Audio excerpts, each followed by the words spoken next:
Hello, my name is Ildiko, And I'm Phil. and this is the My Open Source Experience podcast, where we discuss all the things about the mechanics of open source in business and in communities. Follow the podcast on your favorite platform and check out the latest episode on Season 3. I'm very excited. We have Magnus Buhrgard on the podcast with us today. And a little fun fact at the very beginning of this episode is that all three of us at one point in our lives, or maybe currently, did or do work for Ericsson. So it is kind of a little bit of a reunion in a sense. But we will talk about open source today, a little bit in the telecommunications context, and also diving into some of the business parts of open source as well. But before we do that, Magnus, can you please tell us a little bit about yourself, your tech background, and what do you do currently? Thanks for having me. I have a master's degree in engineering physics. Then after that, I continued as a researcher at the Royal Institute of Technology in Stockholm in fiber optical communication, which was great fun. I looked at all the aspects of sending light over fibers. But then at one point, I was headhunted by Ericsson as an optical expert. So I got in there because at the time, there was a lot of interest in optics or optical logic, also called photonics, where you thought that maybe you could switch photons instead of electrons, and you could also use optics as a backplane, because there were it was seen as a bottleneck in the equipment, the backplane and the speed of silicon. And at that time as well, there were other semiconductors like gallium arsenide and so on. But in the end, silicon actually held the ground. So that technology was explored further, and it's still the majority of electronics is in silicon. But at that time, we thought that it had reached its sort of end as a technology when it comes to speed and density. But that was not the case. So after a while, I moved on to broadband communication, and actually remember I made a presentation at the conference in Salt Lake City. With a combined optical switch and a packet switch, so that you could utilize the speed of light and the sort of switch seldom, and then the versatility of electronics. So making a terabit switch, but it never came into production. It never came into a product. But it was great fun, sort of exploring that area. Then I got into packet switching and routing, and I've always been at the front end of product development and at the CTO office. So either in a sort of early phases of the product or in the technology office. Technology scouting, standardization, technology cooperations with different companies. And then when telecom moved from hardware to software, I followed along. So I think I'm not the only one going that transition. And it's a sort of, telecoms has been around for a very long time, of course, and that for the most of that time, it was sort of a very smart mechanical device that was sort of connected people all over the world. And it's amazing what you can do with hardware if you know exactly what service you want. Okay, so I've been a manager of different teams of experts in system and product management. and they're often distributed sort of geographically. So I've had team members in Montreal and Madrid and Budapest and all over the place. But the last 6 or 7 years at Ericsson, I was project manager for open source and standardization, and active in various organizations and initiatives. I was in IETF, in Etsy, TM Forum, ONAP, and ORAN, to mention some of them. And then 1 year ago, I got an offer to exit, and since then I've been an independent consultant. And I would say that I've always been interested in the mix of technology and logic and business and society and the human aspects, and how they interact and clash with each other. And I've met many managers and engineers and businessmen who rolled their eyes and thought that was sort of just stupid. Why don't you sort of divide them up? That will make life much easier.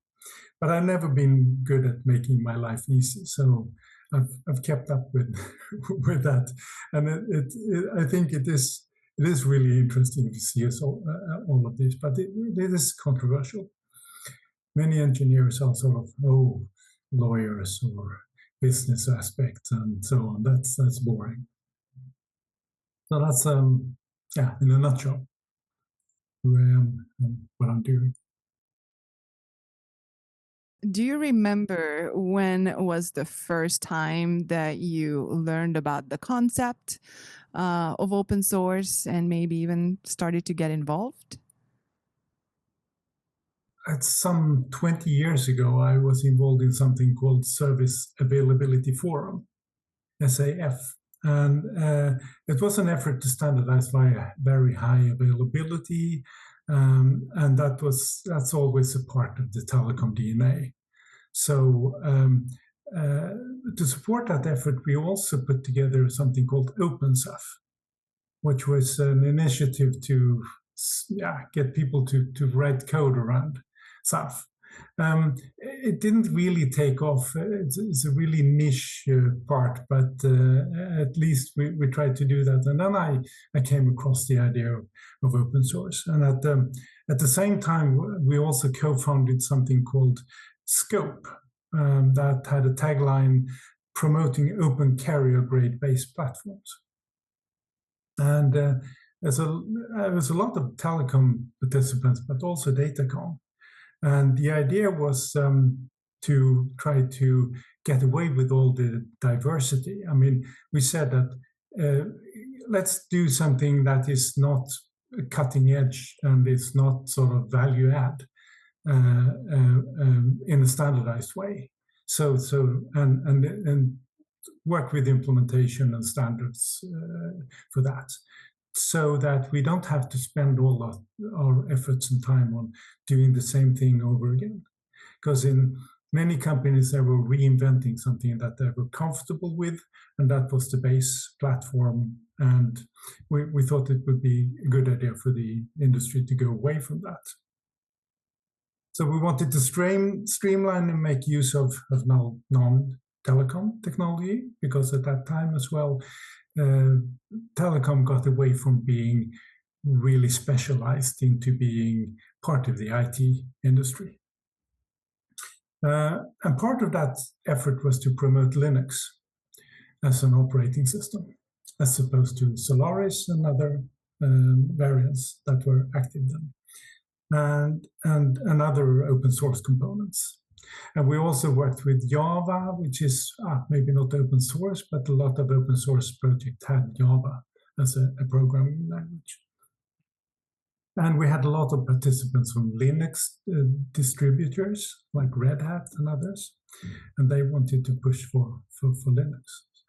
And also I looked into this big data, as it was called at the time. I don't know if it's called that anymore, but had a huge amount of data that you could do analytics on and find out a lot of things.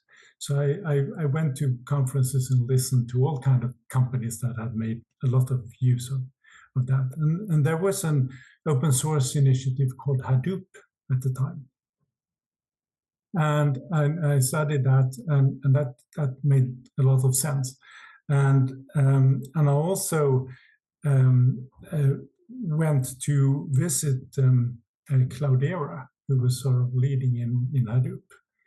And they at the time they had a big, what do you call it, a big warehouse where the whole company was sitting. There were no walls. It was a big thing in a shopping center in Palo Alto, where you could go in and you talk to various people, and you saw people sitting there coding and making business calls and everything. So I thought that was rather cool, and I kind of wanted to bring that idea or that climate into Ericsson in some way. Since I was working at the CTO office, I thought that maybe we could inspire someone to adopt that way of working. And then I was intrigued by MySQL, which was a database. And I met with Morten Mikos, who was one of the guys who were running that. And I thought that sort of business or development model they have was intriguing. Although, I mean, maybe the business moral of that company wasn't that good. But anyway, I did. So what they did in essence was that they based their development on open source. They found good programmers online, and then they contacted them and said, you can have a bunch of money. You get money from us. There are no obligations. You're not employed by us. You have to get your computer and everything up yourself. The only thing we're telling you is, please go and improve our code in open source, in the open source project. And if you're good, if you do something we like, we'll send you more money. So I thought that was intriguing, that way of working. And because you go away from all this employer-employee and the legal aspects and everything around that, because you don't really employ them. So I invited Morten to make a speech at Ericsson, and I took a lecture hall that took 100 people. I thought that would be enough, but it was packed with people who wanted to hear about this. But they were all sort of a bit skeptical towards this. They were, no, how can this be? And how do you know that they're doing the right thing? And so on. So it was very much a clash of cultures at that time. But it was interesting to see. So open source is a development strategy. That's one way of doing it. So again, a mix of technology, business, people, and legal aspects that intrigued me. So Magnus, what was the year that you had Martin come talk? How long ago was that? Was he still running MySQL at the time? Yeah, he was. They sold it to Sun, right? Didn't they? Yeah. So this was before the Sun acquisition? Okay. Yeah. So this must have been, can it be 2006, 2007? Yeah. You obviously been in the telecom industry for most of your career, and you mentioned things like standardization and other aspects. So before we dive into open source, I would like to talk just a little bit about the telecommunication industry and segment, because not everyone in the audience is in that segment, so they may or may not have an understanding of how it works. I think most people who are in touch with technology know, or at least can imagine, that telecom networks and telecom infrastructure, the whole end-to-end stack, these are really complex systems, and they also have a lot of strict requirements all around the globe. There are a lot of regulations that these systems have to hold up to. Things like the 5 nines is something that I think is still thrown out there. I think at what point I heard 6 nines, which is just crazy. Anyone who doesn't know, 5 nines reliability means that a telecom infrastructure can have maybe around 5 minutes of downtime for an entire year, and it takes me more time to drink my coffee than 5 minutes. And after that, all kinds of service level agreements violations and everything kicks in. So it's not an easy thing to build a system like this, and so there's a lot of standardization effort and all kinds of things that go into that. So Magnus, in your experience, like how deep down the stack does standardization go? Is everything under the microscope and strict rules, or there is some flexibility in this system and how it is built? Yeah, it's a limited ecosystem. I mean, there are few vendors, not that many tier 1 operators, but yeah, a bunch of operators. And the majority of the vendors' revenue comes from like 10 to 20 customers, maybe, even if there's a long tail. So high availability is important, and the scaling is very important. I mean, telecoms have always sort of been available from anyone to anyone on the globe. So it's like the world's biggest machine. And as you say, the telecom operators are very sensitive to outages.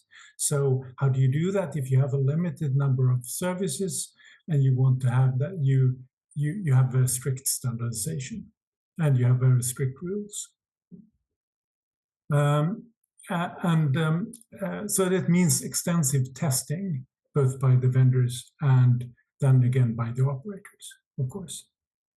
And then there is also interesting part there is there is a big limitation when it goes to how to do software upgrades. The usual operators have very strict maintenance windows, and they are hesitant to accept frequent releases. So you've been part of this CI/CD effort, right? The continuous integration to continuous delivery, and some operators are looking into that because it will help life as an operator.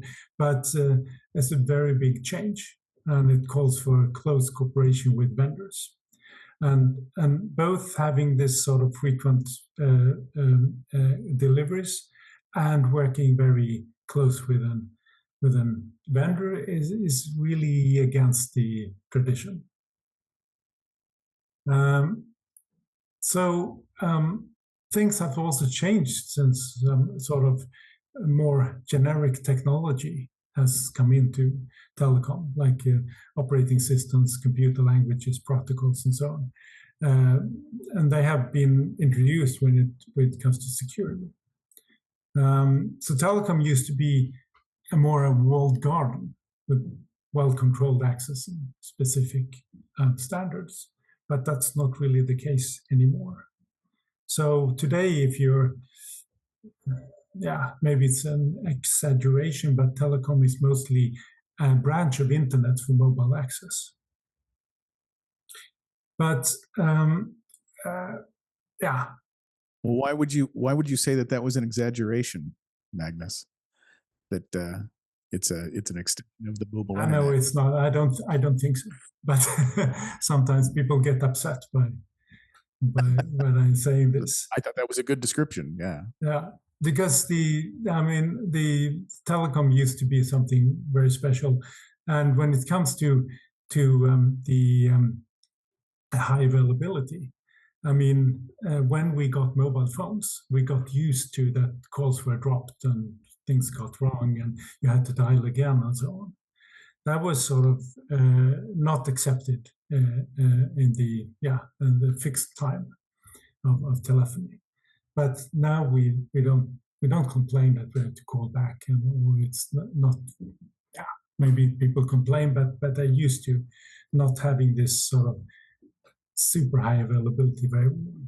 But it's important to know that the standards help sort of keeping that availability up, and operators are very sensitive to outages because it gets into the press directly. And something goes wrong and a lot of people can't go to call, they will complain, and it will be headlines on social media and on the newspapers. Whereas sort of other kind of IT equipment is not working that well. It's like it used to be. That people are used to that. So the standard for telecommunication is very high, and in people's mind and in the society mind. And it should be, because it's essential in all kinds of for emergency and fire brigade or whatever. So it is important. Yeah, I think even in the tech industry, a lot of people just don't necessarily recognize and realize what it takes to have a system that has that high availability characteristic and is reliable to that point. That little outage and it's headlines and everyone's complaining because we are so used to just working all the time. I guess I would argue that the cloud providers have the same problem, though. Now they do, yeah. You hear when Google goes down. You hear when Microsoft Azure goes down. It's major news, major embarrassment. So I consider them similar, but they're all using CI/CD, and they're all deploying on multiple times a day. So what's your prognostication on that one, Magnus? How do you think that's going to? Is it going to happen in the telco industry? And if so, what do you expect the timeline will be as folks transition? I think it will eventually go that way, but I've been wrong before, so I don't know. I think that a lot of the initiatives made in that, and a lot of the trials that went into that went very well, and it makes a lot of sense. Still not really happening, and I don't know. Maybe it's sort of a fear of getting those outages. Even if you can prove that it's not, it's okay. We've tested it. It works. There's still that big fear that you would get sort of a bad press, and that your competitors will be able to use that. And there's a lot of technique, right? I mean, it's an entirely different way of managing your network. Yeah. You've got red-green deployments or blue-green deployments. You've got canary deployments. You've got all kinds of methods of minimizing what would be bad, but it's an entire different operation structure. So that's be a huge change culturally. Now, I think also that many of the operators have people that are skilled for their equipment and for their purposes and their environment. And I don't, and sometimes they have been educated by that operator from scratch to work in that environment and with that equipment. And they may feel a bit afraid of sort of betting on doing something new. And even when Ericsson, I don't know how it is now, but at one point was the 10th largest operator in the world, because we had this, what do you call them, managed services, where operators asked Ericsson to run their network and to take over their personnel and run it. And when I talked to them, I asked, what do you want? What should we do to make your life easier? And they said, leave us alone. we don't have time to do anything. I don't want to touch anything. It's just extra work. I'm just barely getting through with this when it comes to margin and serviceability and so on.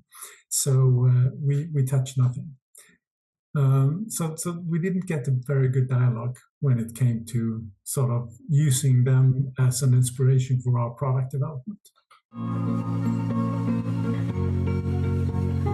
In my observation, quite a few open source projects are started by telecom operators.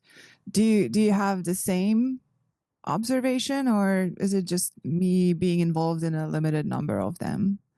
No, I think they're started for various reasons, but I haven't seen any big initiatives coming from vendors, because many see it as a threat, see it as an interference in their sort of internal business, and even, I mean, open source in a vendor is very much a grassroots movement. It is the designers and it's the design units and individuals that are driving that. And at least middle management don't like that. They don't like the dependency that they see there. They should realize that they can't get away from it, but they try anyway. So I know this is a bit of maybe to take it too far, but any sort of a successful product development manager at the vendor would take his group of a lot of designers and system managers and so on, and he would identify the dependencies to the outer world and to the rest of the company. And then he would try to block those dependencies, to take them away. To make that sort of to make that organization efficient, not being dependent on others, and not having sort of timelines dependent on others. He really wants to be in charge of that unit, but I think that's a big mistake. I don't think that's an efficient way of doing things. And to have that sort of spine reaction to do everything in-house is totally wrong. But I saw that a lot. To be dependent and to produce very optimistic timelines and budgets for the development, which they then frequently broke and came back with double budgets, double time, and so on. So I think I tried at some point, but I never was successful in trying to get this startup mentality into Ericsson in my case. But I also talked to others from other vendors, so I think it's a general problem. Because everyone feels that rich. Even if they have a small product, they feel like they're the big telecom vendor and they can spend time and money forever on something. In some cases where you have a really profitable product, you should do that, and you can do that. But in many cases, many of the products should be more like startups. They should work very swiftly, trying to get anything they can get hold of, utilizing the technologies that's already there, and very swiftly get out a prototype or something that can be tested. And open source is ideal for that, and also to pick up open source implementations.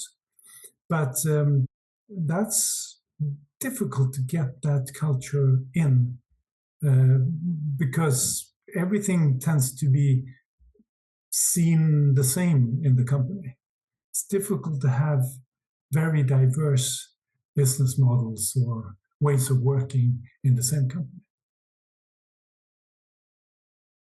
So from business perspective, it doesn't seem to be a mainstream decision that open source is beneficial for the business in that space, and therefore creating a project or investing in those projects that the company is using and is depending on. So it is still not part of the mindset in your experience. No, I think that this kind of strategy, we've tried a couple of strategies. It is difficult to get that going. But at the same time, a lot of designers are using open source. You look at the code base, I can guarantee that most of the code is open source. And you can, on occasion, in some projects, they're good at that, but it's done on a lower level. I don't think that I've seen any big corporate strategy saying we should use it like this or that in that way. So it's people like me and some very good designers that was pushing for this and managed to get it through and got the benefits from that. But there is no big sort of plan on how to utilize it. I remember one time many years ago when Ericsson acquired another company, and I was sent to sort of talk to them and in sort of see how we could cooperate within the new sort of common company, and we asked them, do you have any open source? And the manager there, the development manager, said, no, it's forbidden. We don't have that. And then when we got through the code and we took the tools and checked out, they had 70% open source. Which is common. Yeah, which is a grassroots thing. And if you think about it from a designer's point of view, do you want to spend a whole week doing a sort of a very hard task, sort of, and trying to meet the requirements, or do you want to use an open source code that's there and it's working and it's sort of hardened and everyone is using it? I mean, it's not a hard choice. But can you tell that? Can you tell that to your manager and your manager's manager? Maybe not. So it is a vertical sort of movement from beneath. Being in product development and knowing about open source in large organizations, if you were the king of an organization or an organization, what would the corporate strategy around open source be that you would put in place? The number of reasons for working with open source. So maybe if you allow me, I'll try to go into the various reasons because it's maybe a too general question. One obvious reason would be in product development that you're reusing quality code directly from open source contributions. And you could sort of put in place a strategy where you say, okay, on which areas do we use what open source? And how sensitive are we in different areas? And the areas where you're not that sensitive, go ahead and try to use it much more than you do. So you really have to think about that. You cannot make that a common decision all over the organization, because in some cases it's too toxic and you shouldn't use open source. But you could have a team of people going through all the areas and say, here is less sensitive. You put technical, legal people together, and you could see where you dare to use it, because of the productivity and saving money. And then you could use code as a bait, that you get the industry to move in a different direction.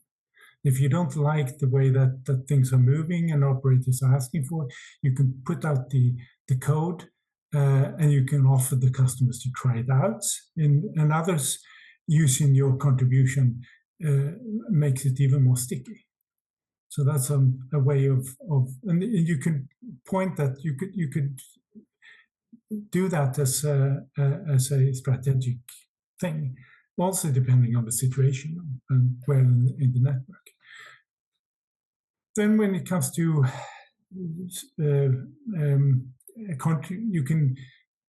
comes to security, there's been a lot of discussion around open source and security aspects and so on. You could argue that it's open source can be seen by anyone, and it can be scrutinized by the community. So actually, from a security point of view, it's probably better to have open source code than having closed code, because it's open, it's transparent. And I don't know why open source has got a bad name when it comes to security. I should think it's the other way around. But you can argue about that. Well, I think it's interesting, that one, because it's transparent and because researchers can analyze it and create bug reports and vulnerability reports against source. Those are all good things, right? And the fact that you want to identify the vulnerabilities, and then you want to be able to fix them, right? And the vast, many projects actually do those fixes. But because they're known, it does mean that anybody using that open source do stay current with their version, right? And that's a management topic that is only recently become, I think, really well identified and quantified. And things like the Cyber Resilience Act are making them very explicit with regard to what expectations are from at least the EU government as to how long those vulnerabilities can be around. So there's now, and this is just a level of exposure that didn't exist. Sure. Yeah. There are really bad examples of open source that has been vulnerable and got a lot of press. Fixed in the open source ecosystem very quickly. It's just to propagate to everybody who's used it. Yeah.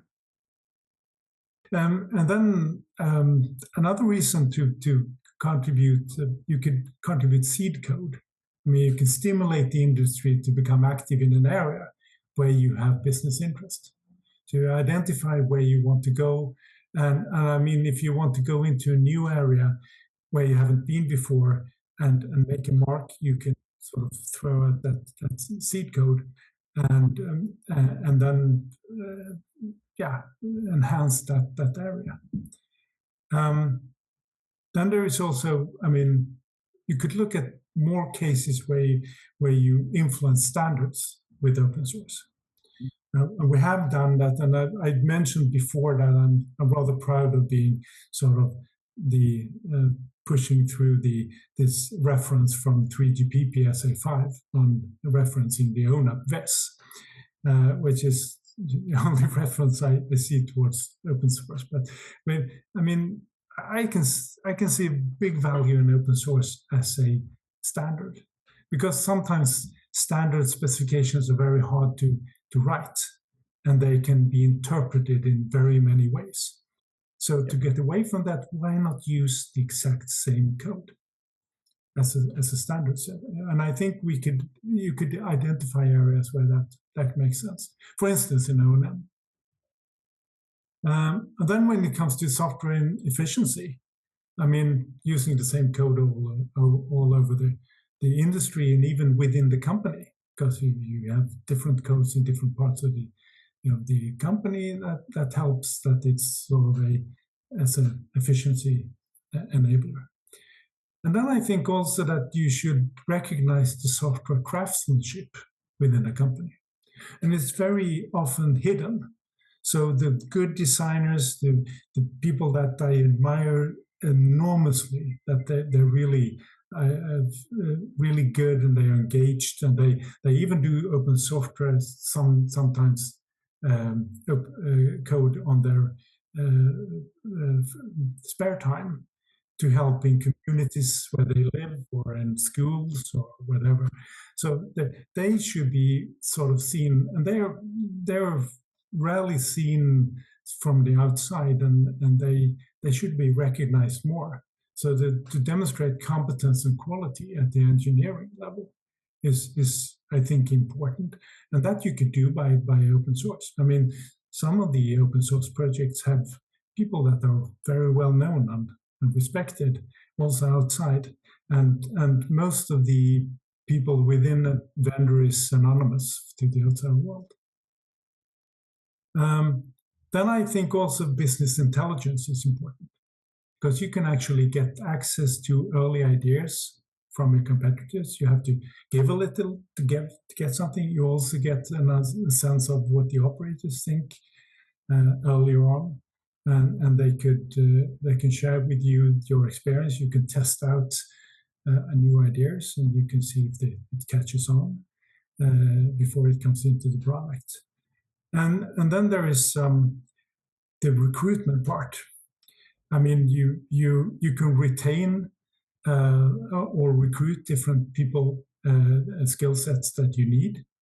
And I actually talked to an AT&T manager at one point, and I said, "Why are you engaged in open source?" And he said, "From our point of view, it's like we want to get talent.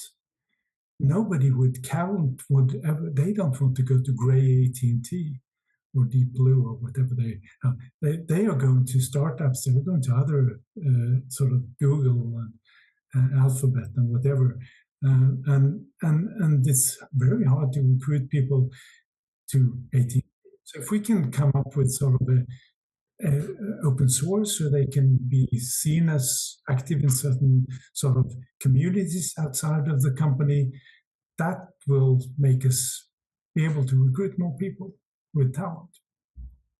Yeah, I was just a couple of weeks ago, and I was amazed to see several different large banks and a couple of other large manufacturing organizations that don't really specify, they don't really do open source, other than the fact that they're so heavily reliant upon it. They want to hire people, right? And the only thing they were doing there was just the ability to talk to people. Come work with us because we're doing fun things with this open source technologies. And this AT&T manager, he was sort of, I tell people what we do here is secret. No, they said, I want to tell my friends and others what I'm doing. We want to share ideas, and I want to show in social media what I'm doing. No, it's secret. You can't do that. And that's a big sort of generation clash there on sort of that you're an individual. You're not part of the gray army inside a company. And so he was sort of struggling with that. Before we depart, can you please tell us something about yourself that has nothing to do with the telecommunications industry, tech, or even open source? Some kind of a hobby or a fun fact. Yeah, I've been running for exercise last 25 years or something. So I go out running like 10 kilometers 2 times a week. I find that very relaxing. It's just not a physical thing only. It's also mentally. And I've traveled a lot during these years, and I always pack my running shoes and my clothes that I use. They don't take that much space. It's very simple to bring them along, and I always try to run at all the sites where I'm at. And I've seen I've had a lot of nice experiences. I've run around the Imperial Palace in Tokyo together with school kids and sort of teachers pointing at me and saying, "If he can run, you can run." And you have to go twice because it's not that long, but it's an excellent trail. I've went along the Golden Gate Promenade. It's also a very nice view. I've run on the sidewalks of Champs-Élysées in Paris, also excellent in the morning, very refreshing. And I thought about you, Ildiko. I've run around the Margit Sziget in Budapest, which is a small island in the Danube where there are rubber coating that you can run around that island. It's excellent. And I live in the center of Stockholm, so I run here in the center of Stockholm is a great fun. I've also run on the streets of Shenzhen because the parks weren't open.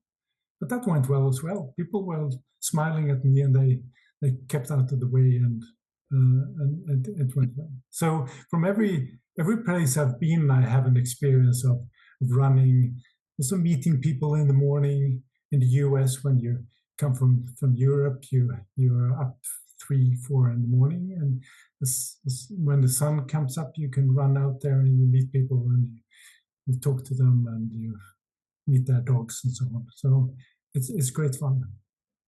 Very nice.